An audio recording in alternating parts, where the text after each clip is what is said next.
नतीजों और business outlook पर बातचीत करने के लिए हमारे साथ न्यूज़ प्रीव्यू सेगमेंट में शामिल हो रही कंपनी वो है Welspun living limited. Welspun living पिछले 35 सालों से होम टेक्सटाइल स्पेस की दिग्गज कंपनी है और होम टेक्सटाइल सेगमेंट में कई सारे बड़े और दिग्गज ब्रांड्स हैं कंपनी के पास।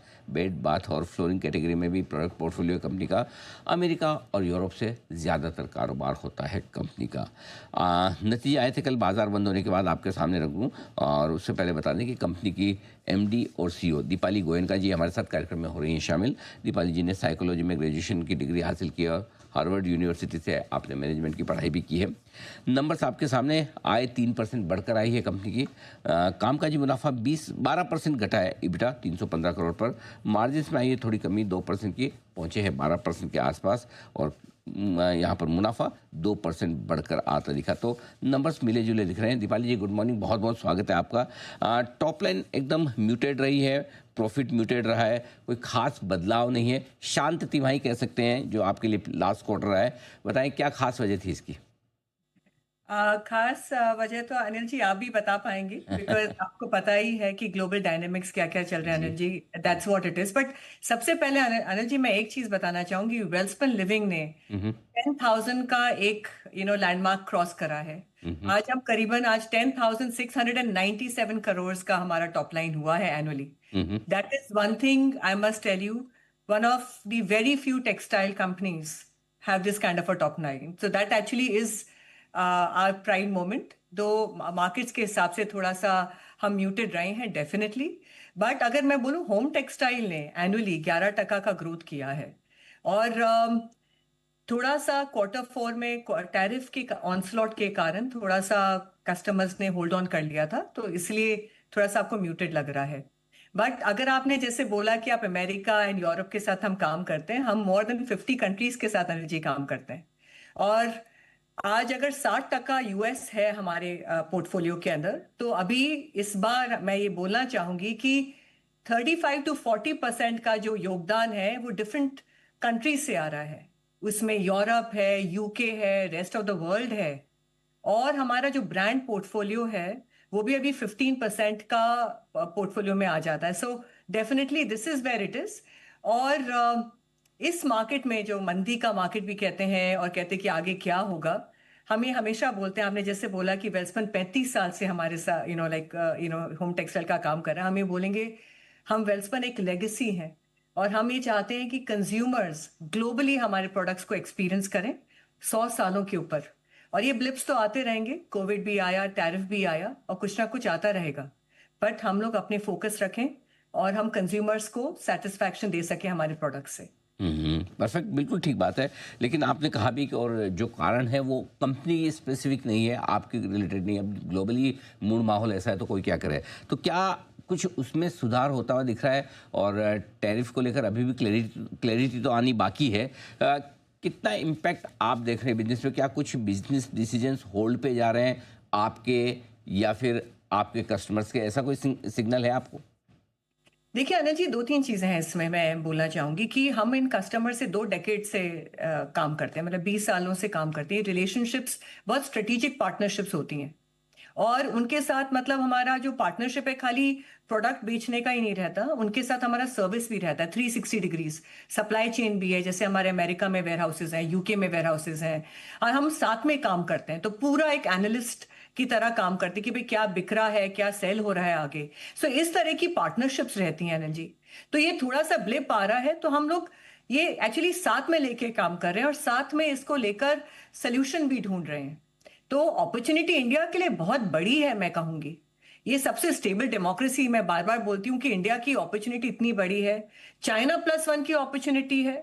हमको पता है कि अभी एफटी अगर यूके का आ जाता है तो उसके कारण पाकिस्तान एंड बांग्लादेश जो हमसे आगे थे, वो हमारा एक मार्केट शेयर और खुल जाता है। यूरोप का जुलाई में हमारा कॉन्वर्सेशन चल ही रहा है इंडिया का। सो अब देखिए ना, ये माहौल इंडिया के लिए बहुत बहुत पॉजिटिव है और कस्टमर से कॉन्वर्सेशन तो चलती रहेगी। जी, जैसे यूएस, यूके और यूरोप, ये 3 मार्केट तो आपके बहुत स्ट्रॉन्ग होल्ड हैं। तो फिर अगर थोड़ी अनसर्टेनिटी, तो क्या आप इंडियन डोमेस्टिक मार्केट पे, मिडिल ईस्ट पे, क्या कुछ नए दूसरे बाजार भी आप तलाश रहे हैं? बिल्कुल आनंद जी, आपको पता ही हमारी दो ब्रांड्स हैं, वेल्सपन एंड स्पेसेस। वेल्सपन हमारी सबसे मोस्ट डिस्ट्रीब्यूटेड ब्रांड है, जो कि अनऑर्गेनाइज सेगमेंट जो मार्केट होता है उसको ऑर्गेनाइज जो ब्रांडेड मार्केट पे जाते हैं, तो वो एक बड़ा मार्केट है। 20,000 करोड़ का ये मार्केट मैं बोलना चाहूंगी है। उसमें से अगर मैं बोलूँ उसके ऊपर आता है फिर एस्पिरेशन। तो वेल्सपन अफोर्डेबल सेगमेंट में खेलता है, स्पेसेस एस्पिरेशन में खेलता है। तो ये अपॉर्चुनिटी अभी बड़ी है। लास्ट ईयर थोड़ा मंदा रहा था, बट इस बार अगर मैं बोलूं कि हमारी जो B2C का जो ग्रोथ रहा है वो 16% रहा है Q4 में। और हमारा जो ग्रोथ हम लोग नेक्स्ट ईयर टारगेट कर रहे हैं डोमेस्टिक ग्रोथ में, वो 30% का हम ग्रोथ टारगेट कर रहे हैं। सो ये एक बड़ी अपॉर्चुनिटी है। हम फ्लोरिंग की जब बात करते हैं तो domestic flooring itself last year 12% grow करा है। वो अगेन बहुत बड़ा मार्केट है। हॉस्पिटैलिटी सेगमेंट में भी काफी ब्रांड्स आ रही हैं, टियर 2 टियर 3 के अंदर वहां पर है। कमर्शियल सेगमेंट्स, छोटे सेगमेंट्स है वहां पर है। रिटेल सेगमेंट जहां पे हमारी मल्टी स्टाइल की जो टाइल है वो काफी पॉपुलर हुई है। सो यस, ये एक अपॉर्चुनिटी हमको डेफिनेटली दिख रही है। मिडिल ईस्ट, GCC, जहां पर अगर आपको दिख रहा है कि भाई खाली UAE खाली नहीं है, दुबई और मिडिल ईस्ट में सऊदी अरेबिया में भी काफी डेवलपमेंट हो रहा है। तो ये एक बड़ा एक मुद्दा और हमारे सामने आ रहा है। जापान, जापान में भी हमको लग रहा है कि काफी बड़ी अपॉर्चुनिटी है। ऑस्ट्रेलिया, न्यूजीलैंड में भी अनिल जी, जो हम देख रहे हैं कि ग्रोथ का अपॉर्चुनिटी दिख रहा है। बिल्कुल। दीपाली जी, आपका नेवाडा में एक प्लांट लगाने का इरादा, और वहाँ आपने शायद थोड़ा इन्वेस्ट भी किया है। क्या प्लान वो इंटैक्ट है, या फिर अब जब तक टैरिफ पर क्लैरिटी नहीं आती तब तक थोड़ा होल्ड पे डाला है? अभी पहला प्लांट हमारा ओहायो में आया है, जहाँ पे हमने $12.5 मिलियन का इन्वेस्टमेंट किया है, और वो अभी पूरा ऑपरेशनल चालू हो गया है। सो वहाँ पे काम आ रहा है। Definitely that's a huge opportunity that we see. मैंने पहले भी बोला था अनिल जी कि पिलो एकदम हमारे तौलिए के जितना है, इतना कंजम्पशन है अमेरिका के अंदर इसका। That again is an opportunity. आप निवाडा की बात करें, वो एक अपॉर्चुनिटी, एक सोर्स पॉइंट है, जो कि एक नेटवर्क स्टडी करके हम लोग देख रहे हैं कि वहां पर हम एक्सप्लोर कर रहे हैं पिलो का प्लांट लगाने का। So that definitely is going to happen in the next couple of quarters. Full. Discussion चल रहा है इस पर। ठीक बात है। तो थोड़ी क्लैरिटी आएगी तो उसके बाद ज़्यादा समझ में भी आएगा।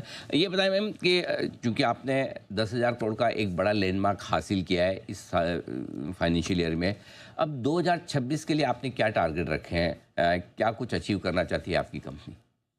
देखिए अनिल जी, डेफिनेटली आज जो मार्केट हमको दिख रहा है, एक चीज जो ये दिख रही है कि अनसर्टेनिटी काफी है इस मार्केट में। तो Q1 Q2 का हमारे पास एक विजिबिलिटी जो आया है वो थोड़ा सा एक 100% नहीं आया है, वो अभी चल रहा है। तो आज मैं ये आपको नहीं बता पाऊंगी कि क्या नंबर्स दिख रहे हैं, बट ये अपॉर्चुनिटी हमें बोल पाएंगे कि भाई यस, कस्टमर्स के साथ कॉन्वर्सेशन, जो हमारे स्ट्रेटेजिक पार्टनर्स हैं, बिजनेस चालू है, पार्टनरशिप्स चालू हैं। UK, यूरोप में हमारी अपॉर्चुनिटी चली रही है। फ्लोरिंग में हमको अपॉर्चुनिटी दिख रही है बिकॉज ऑफ China+1। इंडिया की अपॉर्चुनिटी हमारे लिए स्ट्रांग हो ही रही है। जापान में हम ऑलरेडी काम कर रहे हैं। तो ये मैं बोलना चाहूंगी कि जो फंडामेंटल्स हैं बिजनेस के, एडवांस टेक्सटाइल आप भूल गए बात करना अनिल जी। वहां पे हम लोग पहले जैसे स्पनलेस एंड वाइप्स का बात करते थे इंडिया के लिए, ये अभी अपॉर्चुनिटी अगेन एक और खुला है, अगेन China+1 के लिए, जो कि हमारे अभी हम अमेरिका में भी काम कर रहे हैं। और इनोवेटिव प्रोडक्ट्स के लिए एक बहुत बड़ा इसके लिए एक दायरा खुलता है हमारे लिए। सो फंडामेंटल्स, बेसिक्स सब सही हैं।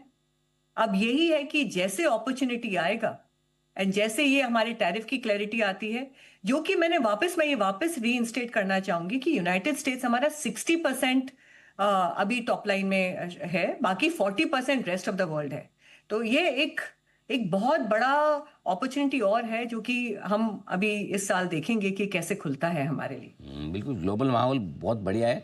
China+1, बांग्लादेश की दिक्कतें और टैरिफ हम पर कम, दूसरों पर ज़्यादा, यानी कि मौके बहुत सारे बन रहे हैं। उम्मीद करते हैं कि वित्त वर्ष 2026 आपके लिए बहुत बेहतर, बहुत मजबूत साबित हो, और जो दमदार अचीवमेंट आपने इस साल हासिल किए उससे भी बेहतर परफॉर्मेंस कंपनी की रहे। दीपाली जी, बहुत बहुत धन्यवाद आपका, आपने समय दिया और विस्तार से रिजल्ट पर और आगे का आउटलुक पर आपने बातचीत की। Thank you so much ma'am, बहुत बहुत शुक्रिया आपका। वेल्सपन लिविंग टॉप मैनेजमेंट यहाँ पर आपको नतीजों के बारे में बताता हुआ।